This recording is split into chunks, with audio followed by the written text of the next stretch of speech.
વિશ્વ ઉમિયા ફાઉન્ડેશન અંતર્ગત આણંદ જિલ્લા સંગઠન મીટિંગ યોજાઈ। માં ઉમિયાની આસ્થાને વિશ્વભરમાં ઉજાગર કરવાના સંકલ્પ સાથે વિશ્વ ઉમિયાધામ જાસપુર અમદાવાદ મુકામે 100 વીઘા જમીનમાં 2000 કરોડના વિશ્વની નવમી અજાયબી સમાન વિશ્વના ઊંચામાં ઊંચા મંદિરનું નિર્માણ તીવ્ર ગતિએ ચાલી રહેલ છે।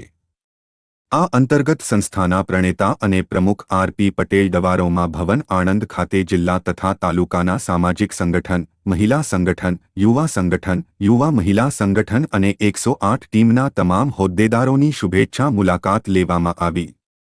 સાથે સાથે આર.પી. પટેલ દ્વારા અગ્નિવીર યોજનામાં વધુમાં વધુ યુવાનો જોડાય તેવી પ્રેરણા પણ આપવામાં આવી। બોલો ઉમિયા માત કે જય। વિશ્વ ઉમિયા ફાઉન્ડેશન જાસપુર આપણા આણંદ જિલ્લા સંગઠનના પ્રમુખ શ્રી પરેશભાઈને સ્વાગત પરિચય માટે આમંત્રણ આપીશ। તેઓ સ્વાગત પરિચય આપે।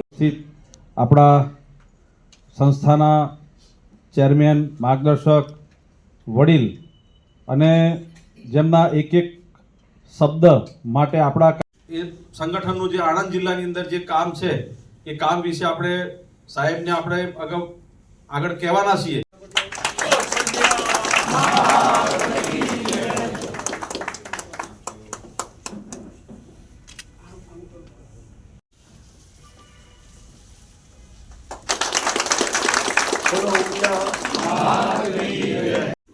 ઉમંગ અને ઉત્સાહ બંને જોડવા માટે નીકળ્યા છે। એટલે તમે બધા જ આજે આણંદ ખાતે વિશ્વ ઉમિયા ફાઉન્ડેશન આણંદ જિલ્લા સંગઠનની મીટિંગમાં અહીંયા ઉપસ્થિત થવાનું મને જે સૌભાગ્ય મળ્યું એનો મને આનંદ છે। ખાસ કરીને આણંદ જિલ્લા સંગઠન જે વિશ્વ ઉમિયા ફાઉન્ડેશનનો એક ઘટક છે એ આણંદ જિલ્લામાં જે કામગીરી કરવી છે એને આજે બિરદાવવા માટે જ ખાસ આવવાનું થયું છે।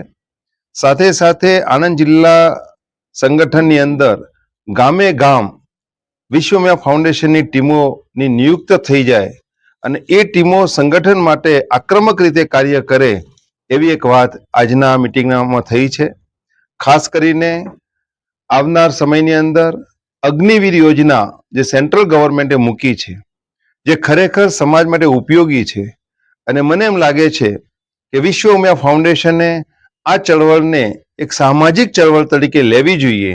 એટલા માટે આજની મીટિંગમાં ખાસ કરીને અગ્નિવીર યોજના અંતર્ગત સેન્ટ્રલ ગવર્મેન્ટ જે અગ્નિવીરની જે ભરતી કરે છે કે જેની છેલ્લી તારીખ 10મી એપ્રિલ 2025 છે એ પહેલા જે સમાજની અંદર જે યુવાનો ધોરણ 10મું પાસ છે, 12મું ફેલ છે અથવા તો આઈટીઆઈ પાસ છે એવા મિત્રો જે કંઈ છે એ લોકો કે જેમની ઉંમર 17.5 થી 21 વર્ષની અંદર છે એ મિત્રો અગ્નિવીર યોજનાની અંદર એ લોકો ફોર્મ ભરે, એની પરીક્ષા આપે અને વધુમાં વધુ સમાજના લોકો આ ચળવળની અંદર અગ્નિવીર યોજનામાં જોડાય અને દેશના રક્ષણ માટે અને દેશમાં આ પ્રકારની જે યોજના મૂકીને એક દેશ પ્રત્યેનો જે પ્રેમ ઊભો કરવા માટેની જે યોજના છે એમાં વધુમાં વધુ લોકો જોડાય એ પ્રકારની વાત આજે આણંદ જિલ્લા સંગઠનના હોદ્દેદાર શ્રી પરેશભાઈ, મહેન્દ્રભાઈ, મણિભાઈ, ભવનભાઈ અને ઉપસ્થિત અન્ય આગેવાનોની ઉપસ્થિતિમાં વાત કરી છે। દરેકને ચોક્કસ જવાબદારી આપવામાં આવી છે। મને અપેક્ષા છે કે આણંદ જિલ્લાની અંદરથી ઓછામાં ઓછા 500 થી પણ વધારે અગ્નિવીર યોજનાની અંદર ફોર્મ ભરાશે। આવનાર સમયની અંદર એનો લાભ આ યુવાનોને, એમના પરિવારોને અને સમાજને થવાનો છે। વિશેષમાં વિશ્વ ઉમિયા ફાઉન્ડેશન અમદાવાદની અંદર 100 વીઘા જમીનમાં 2000 કરોડના ખર્ચે જે વિશ્વ ઉમિયા ધામનું નિર્માણ કરે છે કે જ્યાં વિશ્વનું ઊંચામાં ઊંચું જગતજનની ઉમિયાનું મંદિરનું નિર્માણ થઈ રહ્યું છે।